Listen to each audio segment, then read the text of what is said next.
Hey, good morning, good morning. How you doing? Doing Hey, well. everybody. We are so glad you're with us. Thank you for joining us on the stream. Look, my name is underneath you. Oh, wow. That's weird. That's okay. Oh, but now your name's underneath you, so sweet. we're good. Okay, I'll be Sam. You're cool. That's cool. I'll do you. I'm with it. I love Super it. glad you guys are with us today. Welcome to Orion Online. It's name tag day. It is. It's totally name tag day. So the way it works, people, is if you're with us in person, you put your name, and the question today is biking or boating. Which do you prefer? What did you put? I put boating. Okay. I put my dream is boating, but the reality is biking. I get it. I don't have a boat. I need friends with boats. Oh, that's cool. I think that's get a better that. way to do it. I get that. That's why we live in Lake Orion. We're living as a vacation. There you so go. that's the whole deal. That's it. So yeah, new series today, and it is defining moments, Yes. right? It's gonna be super good. We're excited about it. It's like a 4-week series. Today's week 1. So you're in at the ground floor. Join us the next couple weeks. It's going to be great. Yeah, I love it. And this man's bringing the message, so you're going to want to stick around. Just saying. Oh, he looks surprised by that. Anyway. Who, me? This guy? He truly is. I promise. It's not me. Yeah. We're so glad you're here. And give them all the details. So if you're watching on Facebook, make sure you share this. Make sure you like it. It's a great way for you to invite people in your Facebook world to join you for church. And if you're on YouTube, hit the notification bell, the thumbs up. Get at us in the comments, some praise hand emojis, some fire emojis. I like it. Whatever you want to do. But we would love to know that you're here with us. Take a picture of your name tag. Yes. Make one at home. Let us know what you picked. Biking I like or bowling. it. Yeah, or make something up. I we said love bowling, that too. but it's actually boating. Maybe you're bowling while you're boating. I like that. That's or cool. while you're biking. Yes. It's a new thing. Something new. Hey, all right. Glad you guys are with us.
Good morning, everybody. Welcome to Kensington Church. You go ahead and take a seat.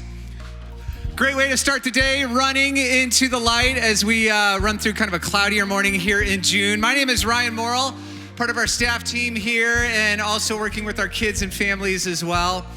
We just want to celebrate something that happened yesterday morning. It's our annual Hope Water Project 5K run, and it took place down at Troy campus. We had nearly 200 participants running, in addition to like 40 or 50 younger kids that did the fun run and a bunch of volunteers as well. Throughout the experience and all the fundraising, they were able to raise enough to do a brand new water well for the Pokot in Africa, so that's worth celebrating, which is great news. And just a great tradition down there as well. We hope you can be a part of that whenever there's a run, whether it's the long ones or the short ones. Hope you can join in with that. Great news is yes, it brings clean water. It brings a change of life for people, not only in health, but in how they use their time, not having to walk miles and miles and miles to get water. It's right there for them. And most importantly, it shines the light of Christ and love into the community as well. So thank you for being a part of that this weekend, if you were, and we hope you can join us in the future. One of the reasons I'm up here today is I obviously work with the kids quite a bit, and just to celebrate, who has had crumble cookie in this room before? Raise your hand. All of the teenagers that are here probably have. The adults, you know, this is a very good thing. It's a wonderful thing. And what we're doing today for our volunteers back in the kids area, each volunteer is getting a crumble cookie with a card that said, we will crumble without you, right? Just because they've given so much to us and our kids throughout the year. And I'm here this morning to tell all of you that as we go into summer, we might very well crumble without you because we need great people to come and join us even this summer. Our volunteers who serve 30 and 40 plus weeks a year obviously take times during the summer where they're gone, and yet we need to continue to run a great kids program with all the kids that come back into our area. So today, as you came into the room, you got a card. We hope you take this card and you fill it out and you put your name on it and say, you know what, I'd like to have an impact on kids' lives. We're not asking for a kidney, we're just asking for your name and your phone number. And we would love to get in touch with you to serve back in our area, to come and help us maybe 1 or 2 times this summer. And if it's something you really like, then maybe we can talk about a further commitment, maybe something you'd want to do more into the fall as well. And it's not just about filling a spot, but it's about impact as well. In fact, you can see on my shirt right here, our theme for this next year for our staff and for our volunteers is Be Human. And so much that has happened in the last couple years has been tough on kids. It's been tough on everybody, but it's been especially tough on kids. Anxiety, depression, fear, loneliness are at an all-time high. 4 out of 5 parents are concerned with the mental welfare of their children. And so as these kids go into the weekend, as they come into our area on Sunday morning, we have a chance to show them something very special, to show them the wonderful part of being human. In fact, if you look at the back side of the shirt, you can see it. We as humans can be kind, be empathetic, be courageous, and be generous. And we're saying to you, you have the chance with kids to be kind, to be empathetic, to show them courage, and to show them generosity in your time as well. So we hope you join us in this. We hope you fill this out. You can turn it in to the giving areas. They have little baskets in the back that you can turn into. You can also come out and give it to us at the back of the desk. We may have some extra crumble cookies for you as well if they're still left over. So we'd love to give that to you. Final thing before I head on out of here and we start the day is if you like to have some fun and you have kids, or even if you have older kids, we are going mini golfing next Sunday right up the road from here at Willow Creek Golf Course. I think it starts at 1 o'clock after service. So when you go to church next week, think about going mini golfing with us afterwards. We have information there. You can sign up online. We even have a discounted price, so you don't have to pay the full price over there. And we hope you join us. It's going to be great. So today, as we jump into the service, we start a brand new series called Defining Moments. And it's going to be really great. Sam Anderson is going to be here to give that message as well. Before we get into that, though, what we'd like you to do is stand up. You got a name tag, hopefully, today. You saw that. It's a name tag Sunday. I've got mine on. You had to pick boating or biking. Who wrote boating on their name tag, by the way? Yes, very good. Who wrote biking on theirs? You land lovers, you. That's awesome. I wrote boating because it's a novelty for me. I don't get to go on a boat very much. I'm kind of like that dog that sticks its head out of the window when they're, in a car and they're just so overjoyed to be there. That's me in a boat because it's such a special treat. So stand up, share boating or biking, and we hope you enjoy the rest of the service. Thanks so much.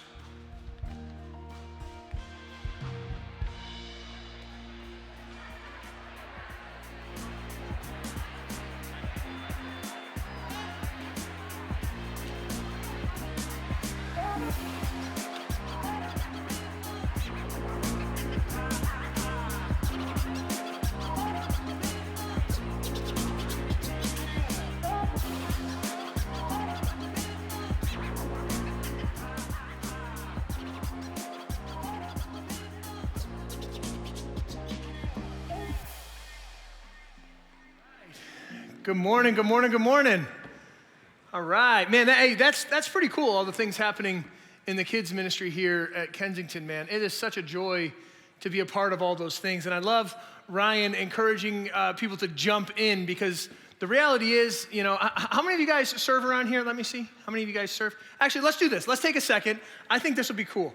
Anyone who serves on a serve team, go ahead and just stand up really quick. Any serve team, kids serve team, global, usher greeter, production, go ahead, stand up. Let me see. Look at these folks. These are the people that make this place happen. All right, stay standing real quick. Stay standing. If you serve on more, stay standing if you serve on more than one serve team. Let me see. Okay, all right, see, look, we got some superstars here. Stay standing if you serve on more than 2 serve teams. Let's see, where we at? Right here, okay, superstar volunteer over here, my man, thank you so much. Thank you guys so much. Listen, that's such a beautiful thing, and here's the deal. We love for people to come and serve, and it's such a powerful thing, and you think when you're coming to serve, you're serving others, but when you get into it, and the people that were just standing can attest, it feeds your soul.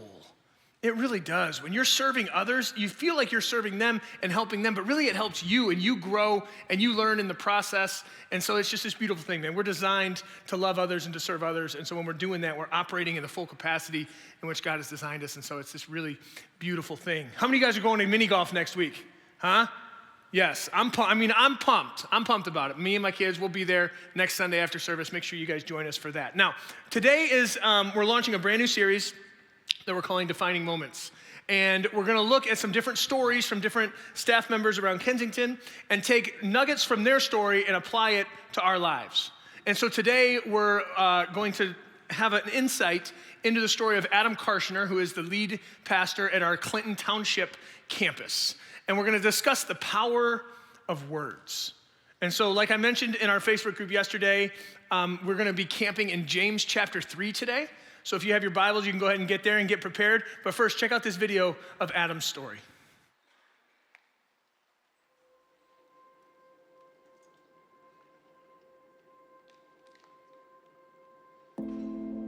Why do words have such power?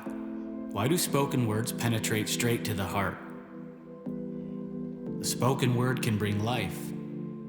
In the very beginning, God spoke all creation into existence. But words can also bring death. Hurtful words tend to linger, weighing us down and skewing our view of self and the world. Let's consider how to give and receive words. So my family and I were headed on vacation to a spot that was pretty familiar to me. It was just a lake in upstate New York, a real place of joy.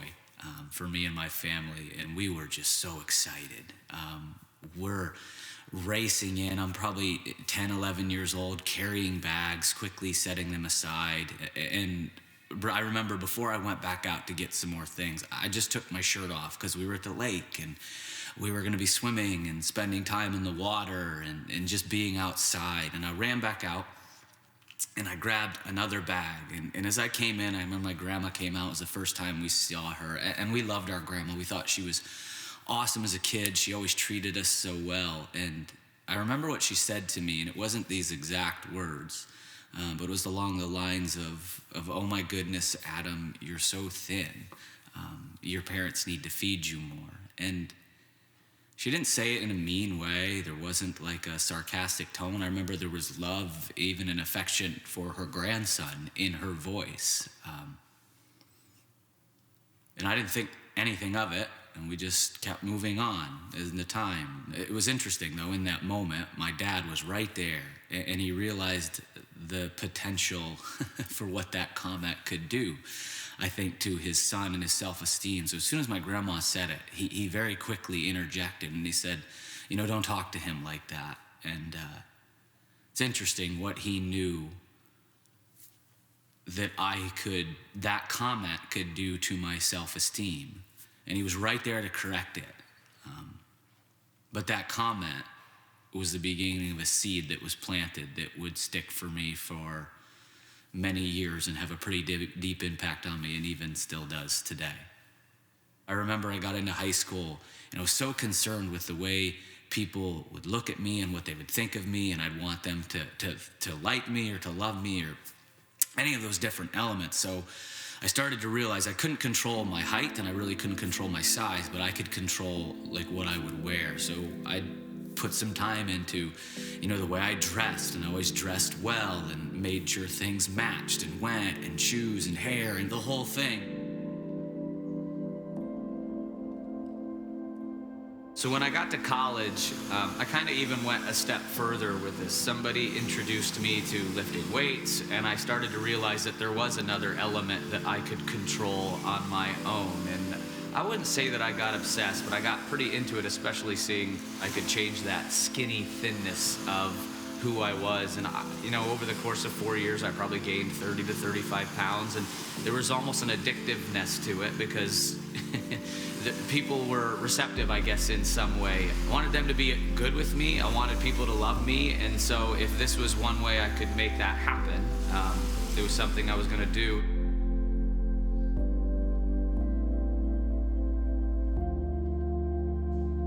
But as I've done some work, I realized there were some deep-seated hurts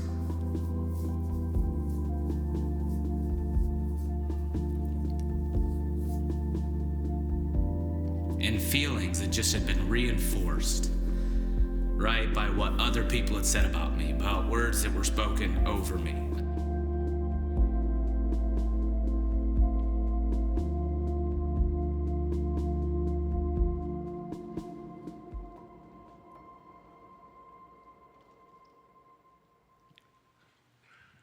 So words can be incredibly powerful.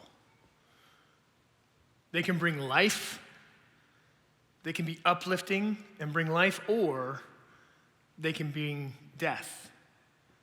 They can be incredibly discouraging. I mean, something as innocent and simple as, well, grandson, you need to eat something. You need to put on a little bit more weight. You're a little bit too skinny. Something like that can last an entire lifetime. I mean, my grandma said that to me a whole bunch as a kid. I listened to her directions, obviously. But I mean, those are things. Those words are powerful. I coach my kids' sports. I got a whole bunch of kids, and they play a bunch of different sports in elementary school: basketball, football, baseball, not baseball, but soccer. So I found myself coaching soccer this past season. It ended like last week. And there's different dads that coach, sometimes students coach. We were coaching kindergarten, first, and second graders. Yeah, you want to talk about a party.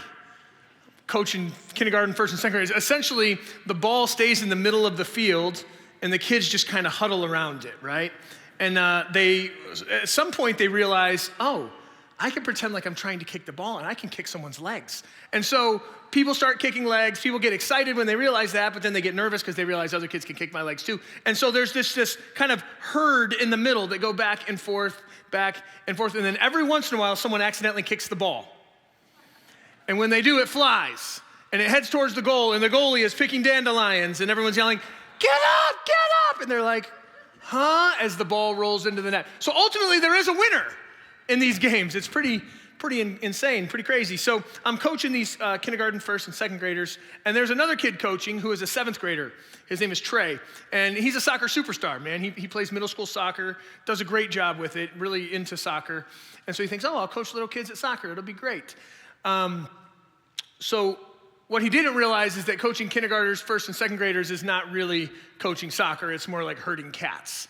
And so he gets out there and we're talking and we're joking around, we're having fun. And I mentioned briefly, I'm like, hey man, how's your team doing? Are you guys winning? Because obviously my team was winning because I'm the superior kindergarten, first and second grade coach. And I said, hey man, how's your team doing? And he's like, man, we haven't won a game yet. And so just joking around. Now this is a judgment-free zone, right? Can I get a little affirmation that this is a judgment-free zone? Being a little vulnerable here, okay? This is terrible. I'm talking smack to a 7th grader in the parking lot of a Christian school, and I'm about to share it in public. And so I'm talking to Trey, and I'm like, hey, Trey, how's your team doing, man? You guys winning? He's like, man, we haven't won a single game. And so I say to him, just joking around, in passing, not meaning anything terrible. I say, well, a team's record is a direct reflection of the coach. I didn't think about it again. I thought, oh yeah, I'm just joking with the 7th grader, hanging out. Well, Trey's mom is friends with my wife, and they were on a field trip. No, it's good. I hear you guys chuckling. Trey's mom is friends with my wife, and they were on a field trip later in the week, and she expressed, little did I know, that after I made that comment to Trey, just joking around, he got in the car and cried all the way home. Just devastated, thinking that he was a total failure, that he was the worst coach ever. This is his first coaching experience ever. 7th grader, loves soccer, passionate about soccer referee in the summers. And here's this dad that comes along and says, dude, you're a terrible coach. Cries all the way home, tells his mom he never wants to coach again, totally broken, devastated, doesn't even want to come back the next game, just done with it. I had no idea. Guys, words are powerful. They can build you up or they can tear you down. Luckily, Trey's mom communicated that to my wife, who then told me, and my eyes filled with tears, and I felt like the worst human being ever to walk planet Earth. But I was able to go to Trey a few days later and encourage him and talk to him and say, dude, it's like herding cats. It was a joke. You're a great coach. Your job right now is to love these kids and make these kids love soccer, and you're killing it at that. You're doing an amazing job. But what if I didn't have that opportunity to do that? What if I didn't have the opportunity to rectify that? Because oftentimes we don't. Many times we think about the power of words and we think about ourselves being on the receiving end of that. Yeah, someone said something that hurt me and I'm still carrying that. And not to discount that at all, but I think sometimes we might need to pause and think, man, how often have I been on the delivery end of that? Because I've been coaching kids a long time. How many other Treys have there been in the wake of me just joking around? It's a pretty serious thing.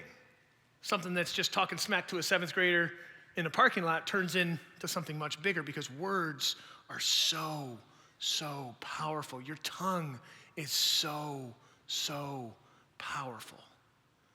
And so this morning what I want to do is I want to spend a few moments in James chapter 3, verses 1 through 12. And it's this opportunity to look at what James has to say about taming the tongue.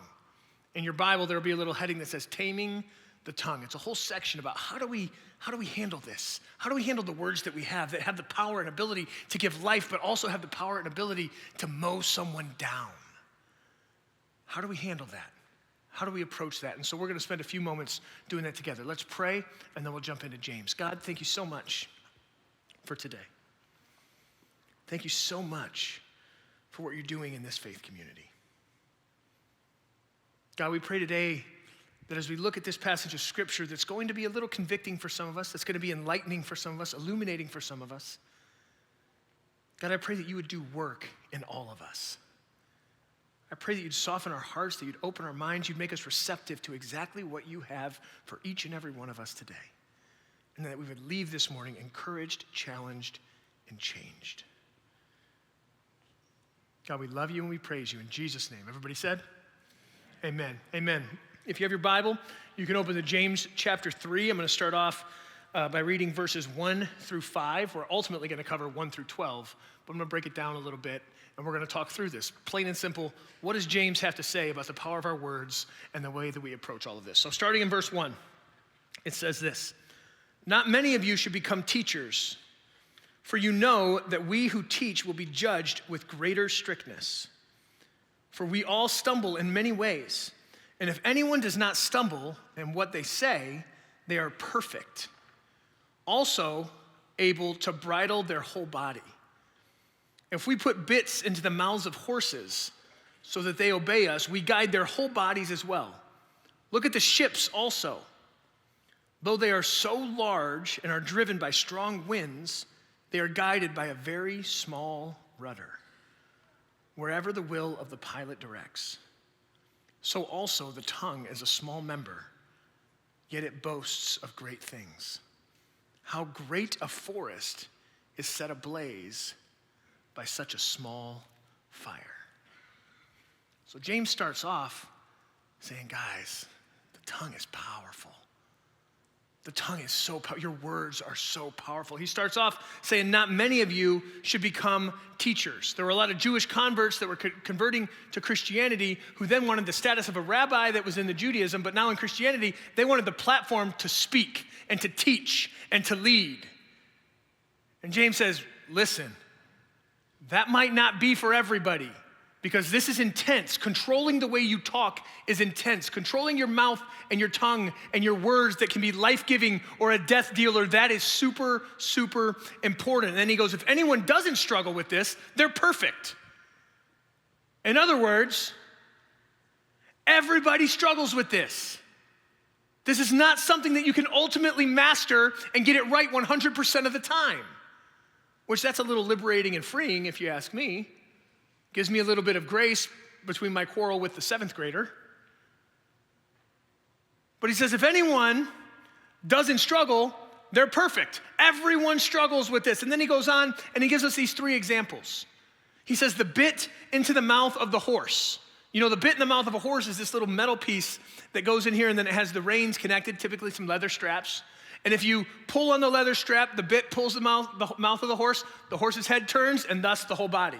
You pull it on this way, the bit turns, the head turns, and thus the whole body. You pull back on it, pulls the head back, the whole horse stops. He says this little tiny contraption in the mouth of a horse can control this giant animal. Something so small is so powerful. And then he goes on and talks about these big ships and the small rudders. The rudder is 2% the size of the hull of the boat. Very, very small piece of this massive ship. And he says the wind goes and the sails go and all these things happen, but ultimately something so small can control something so big. It's like the little fin on the back, you know, and it turns this way, the whole ship turns that way, the whole ship turns. He says something so small is so powerful. And then he talks about a huge forest fire and how it's launched by just a spark. And this spark is so small, but can create so much damage and devastation like a huge forest fire. And so just like the bit in the mouth of a horse, just like the rudder on a huge ship, just like the spark that can launch a huge forest fire, the tongue is also a small part of the body that has a great impact. A massive, massive impact. What James is saying here is that the tongue is petite, yet powerful. And so he sets the stage with that. We pick up in James chapter 3, verse 6. This is where James kind of goes in.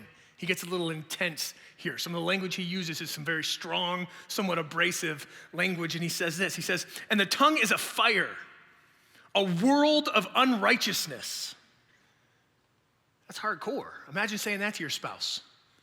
Your tongue is a world of unrighteousness, right? Like, whoa, man, that's heavy. The tongue is set among our members, staining the whole body, setting on fire the entire course of life, and set on fire by hell.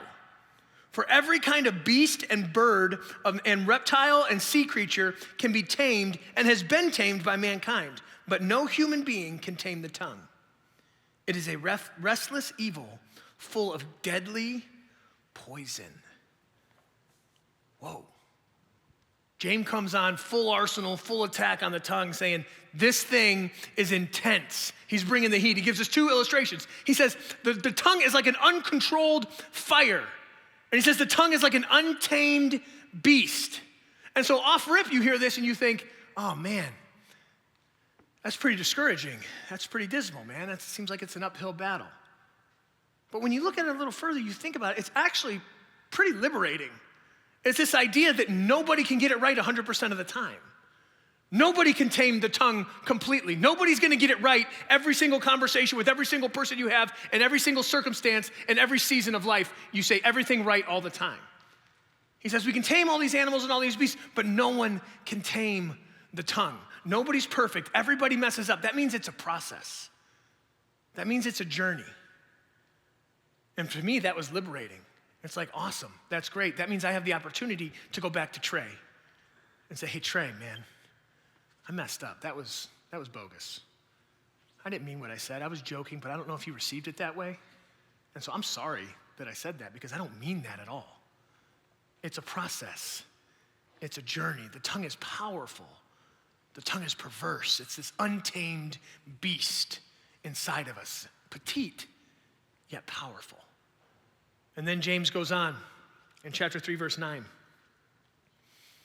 Again, still talking about our words, still talking about the tongue. He says, with it, we bless our Lord and Father, and with it, we curse people who are made in the likeness of God.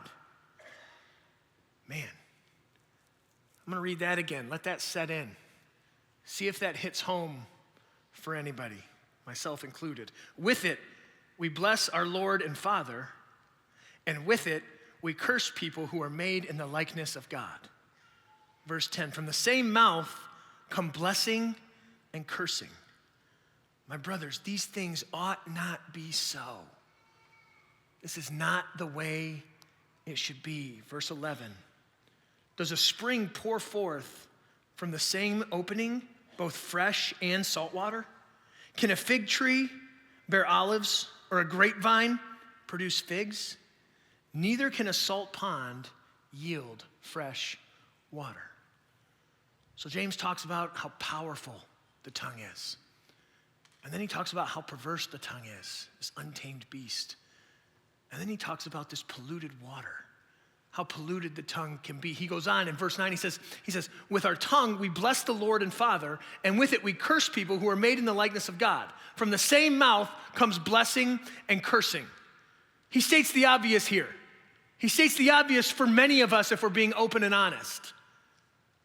He states the obvious so that now he can address it. He goes on in verse 10, he says, from the same mouth come blessing and cursing. My brothers and sisters, these things ought not be so. This should not be this way. There can't be this inconsistency. It doesn't get more point blank than this. It doesn't get, James is shooting straight here. He's not trying to sugarcoat it or powder it up at all. He doesn't leave much room for pushback or argument. He's very direct.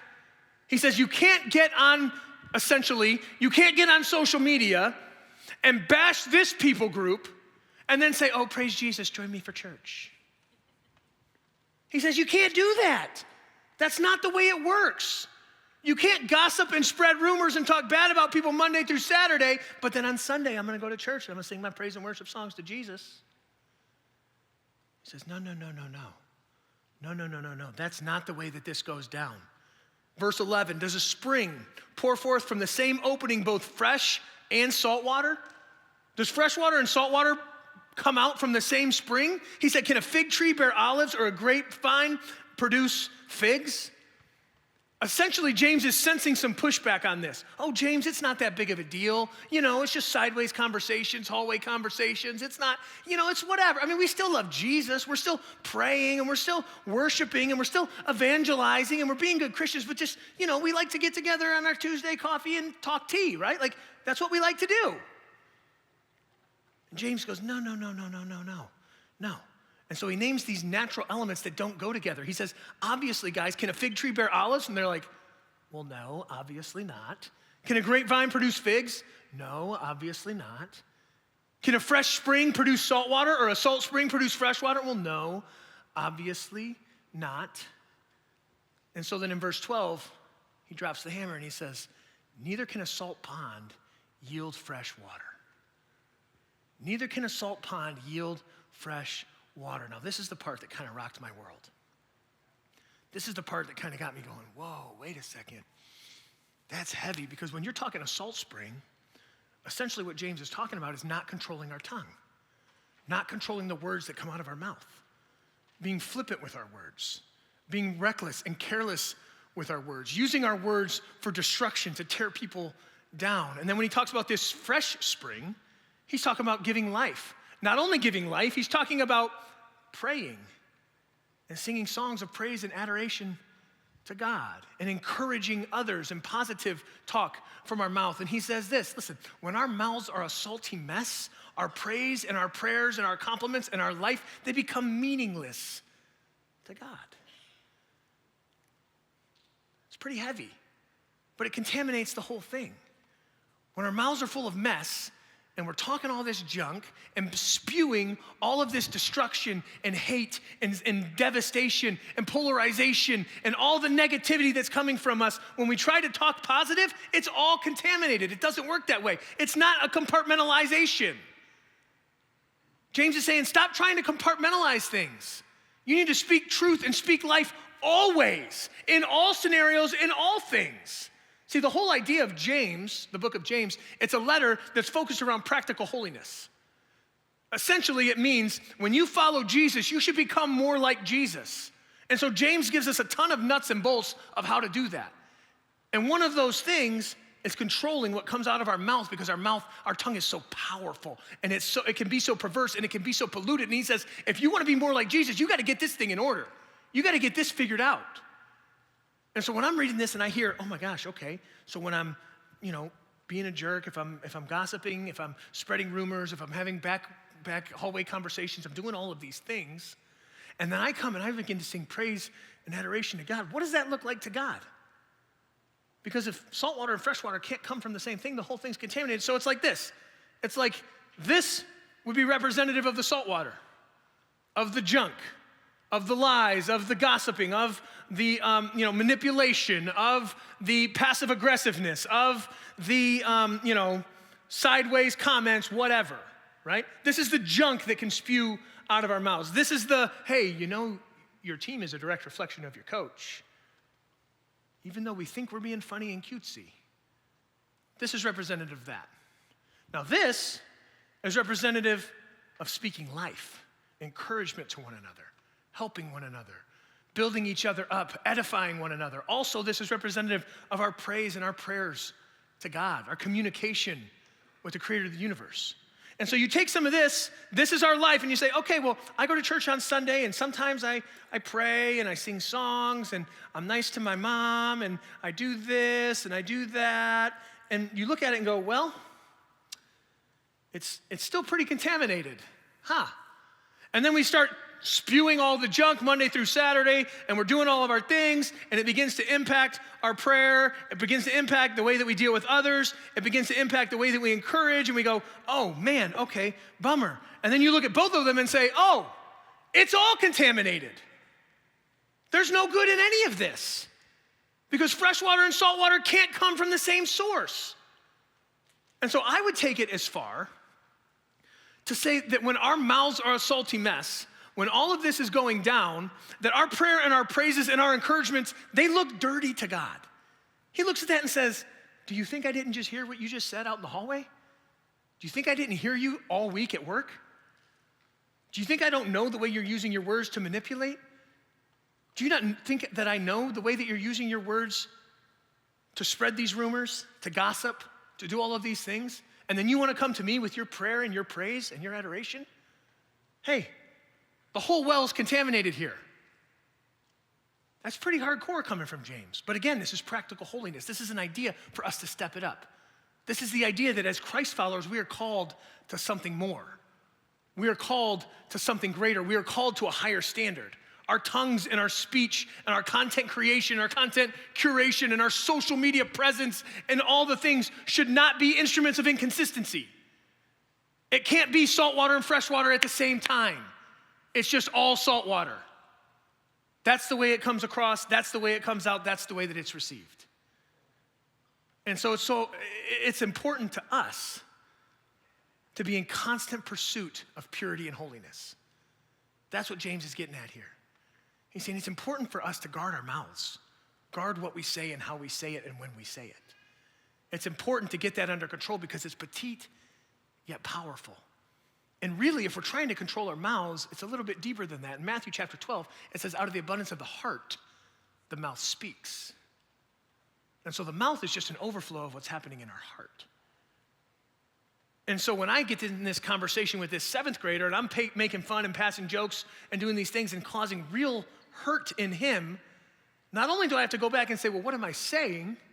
More importantly, I need to go back and say, now what's going on in here that makes me think it's okay to say something like that to him? What's going on inside of me to make what's coming out happen? That's a tough thing to do. That's a hard spot to be, but that's what James is calling us to.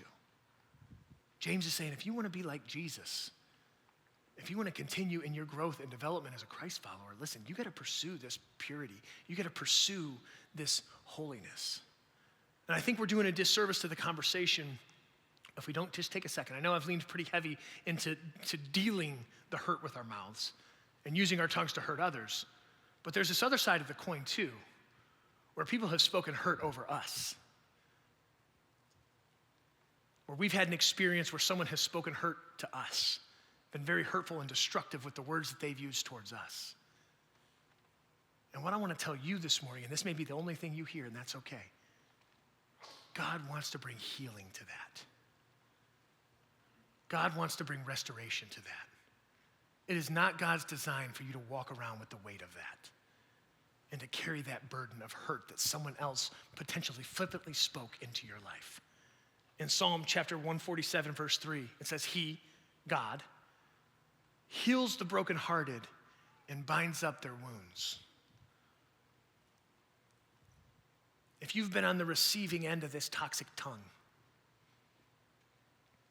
I want to encourage you to seek Jesus. I want to encourage you to come to him for healing. We're going to check out the part of Adam's story where he experiences that healing, and then after that, we're going to give you an opportunity to pray. We're going to give you an opportunity to seek the Lord this morning, because I don't want you to leave this room carrying that bondage anymore, carrying the weight of that anymore. Just like my conversation with Trey, where I was able to go back and right the wrongs, maybe you haven't been afforded that privilege, and so you're still carrying that around. The false words that someone else has spoken over you, and you still feel the weight of that. You still feel the burden of that. You still feel the pain and the hurt of that, and you're carrying it every single day. So we're going to have prayer partners come up during the closing song, and you can pray with someone, and they can pray with you and for you. And my prayer is that you will leave this morning liberated. You will leave this morning with freedom. But check out the closing of Adam's story and how he dealt with the words that were spoken over him.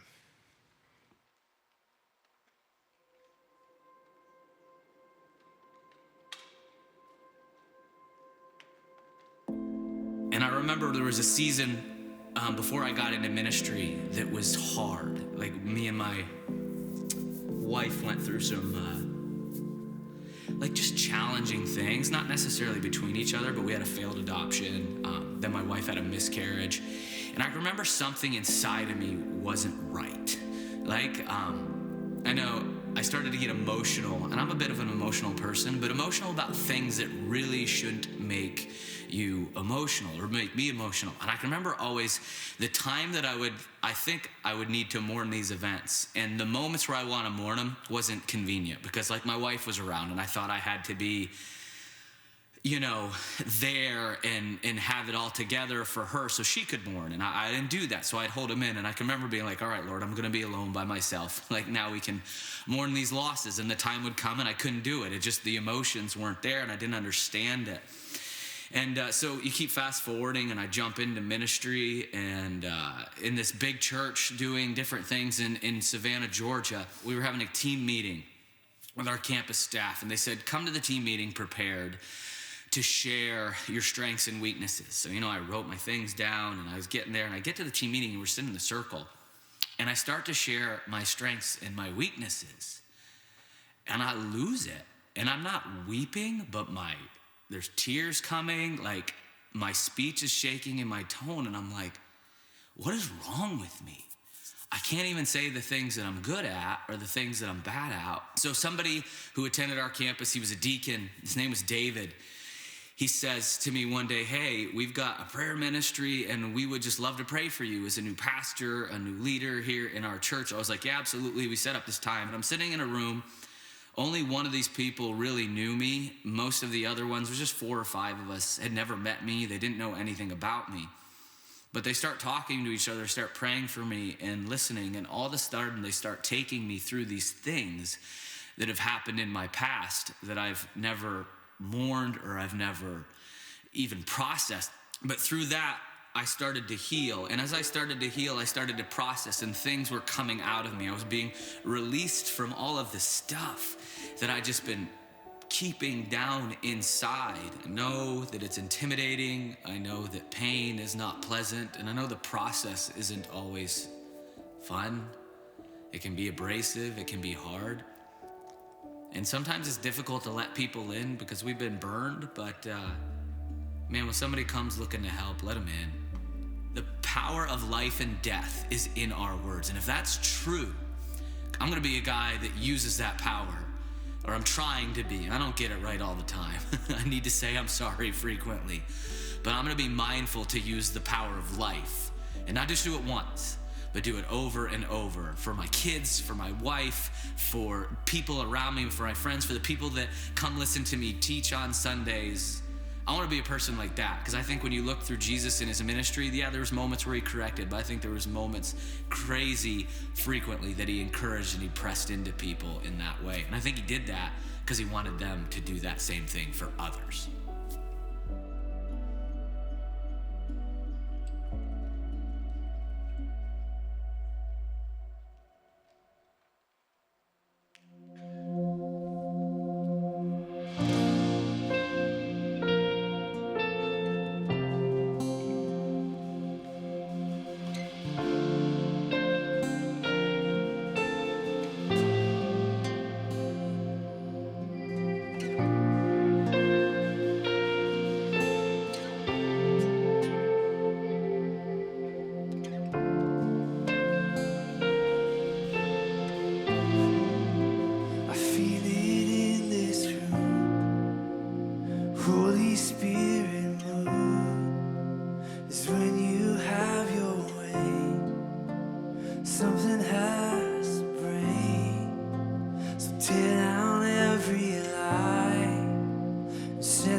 So some of us this morning, we need to do a little introspection. Some of us this morning maybe entered in not realizing how powerful how perverse, how polluted our tongue can be. Some of us this morning, we need to just pause and say, God, show me ways that I've messed up. God, show me ways and circumstances and relationships where I'm more prone to struggle in this. God, show me ways that I can be better. Because this is practical holiness. This is what it looks like to follow Jesus. And so some of us in here this morning, we need to do some business with God in that way. Others of us this morning, we're still carrying that pain. We're still carrying that weight. We're still carrying that baggage that someone else placed on us.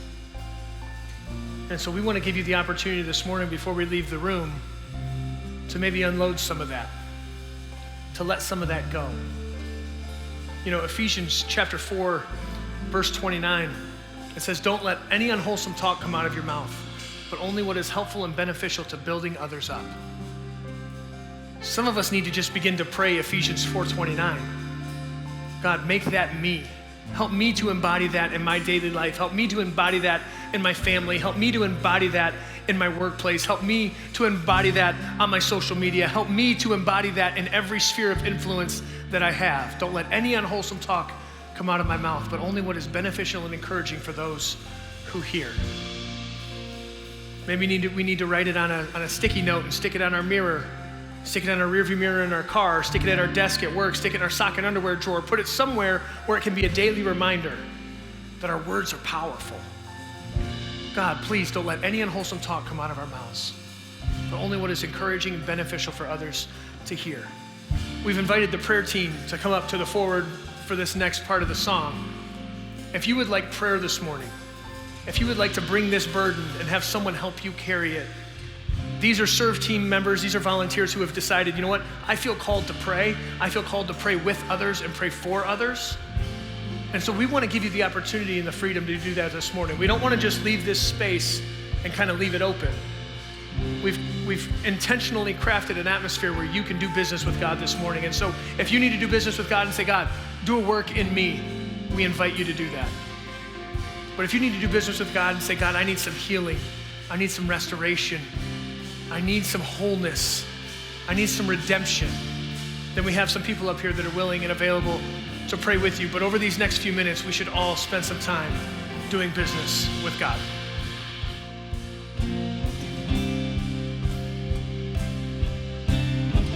Just invite you to stand with us as we declare this morning.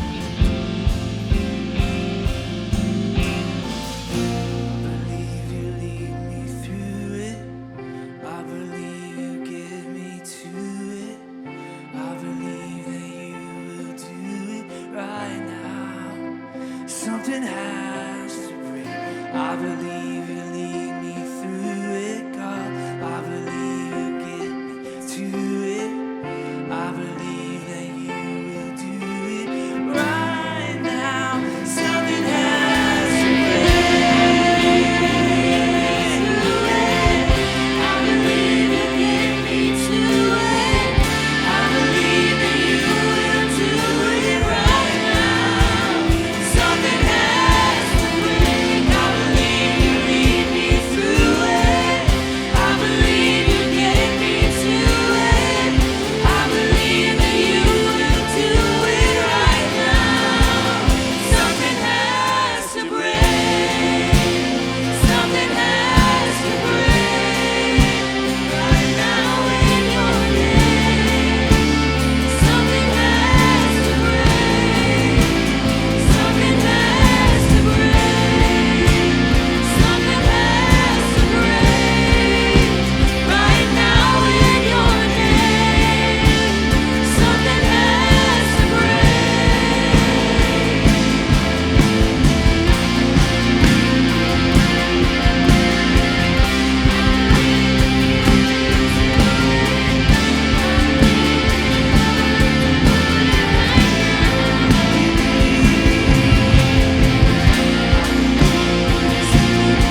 So my hope and my prayer is that we would be a people that live out that Ephesians 4:29 perspective, right?